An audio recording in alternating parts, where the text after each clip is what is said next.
Chapter 16. Kill 'em all. Petey slowly closed the door as Clyde disappeared down the dimly lit hallway. The only way that would ever happen is if somebody killed 'em all. Clyde's words echoed through his head.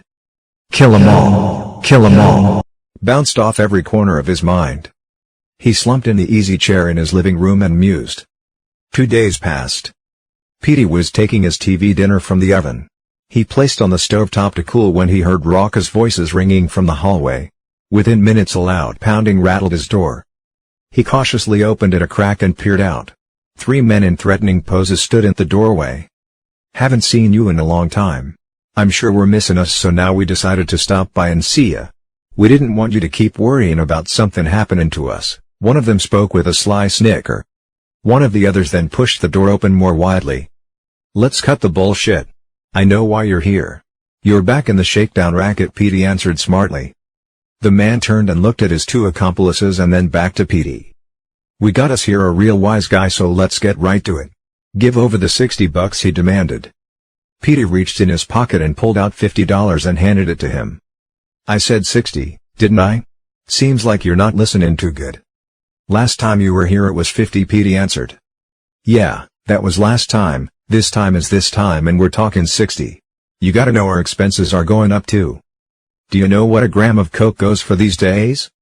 If I don't keep these guys happy, they can get pretty mean, and I'm sure you don't want to see 'em mean, do you?" He laughed. "And don't look at this as a shakedown, it's more like health insurance. Know what I'm saying?" he continued with a grin. "That's all I got," Petey replied. There was a brief silence. "Well, seeing as you're an old-time customer, we're gonna let it go this time, but you better be saving up for next time." With that he spit through the doorway onto Petey's floor. "There's your receipt." All 3 then turned and moved to the next door down the hall. Petey closed his door and went into the living room.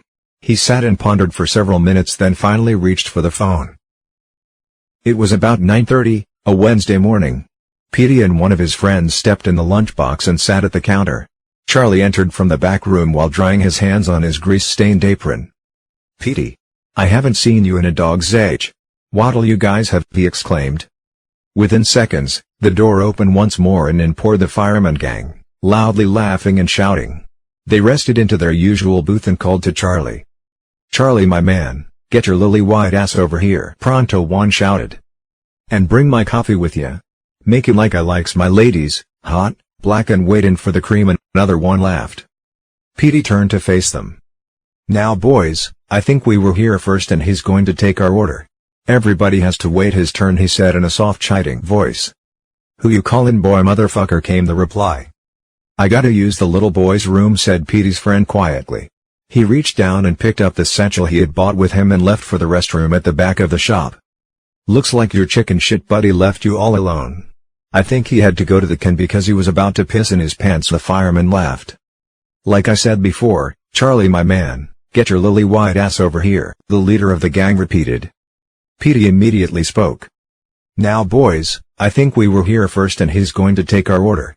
Everybody has to wait his turn," he repeated again in a soft, chiding voice. With that, 2 of the gang members jumped to their feet and moved aggressively towards Petey. "Petey!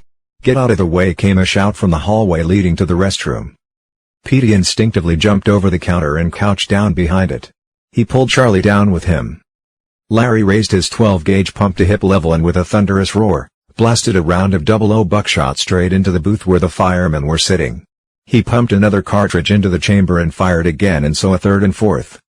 4 bodies and blood-laden fragments of flesh were strewn about the floor, throughout the shattered booth and over the spattered walls. The room remained silent for several seconds as the smell of gun smoke quaffed through the air. Then, Larry's voice shattered the quiet. "Petey, you can come out now. You gotta see how good I did." Petey and Charlie warily poked their heads up from behind the counter. "How'd I do?" Larry shouted with a broad grin. No one replied. He stood stone still with the smoking gun draping by his side. He then proceeded to the counter, disassembled the sawed-off shotgun and put it back in the satchel. He went to the far end of the counter beyond where the carnage was lying and sat down. "Petey, get over here," he commanded. Petey obeyed. Larry then looked Charlie straight in the eye and spoke. "2 eggs over light, home fries, rye toast and a coffee for both of us."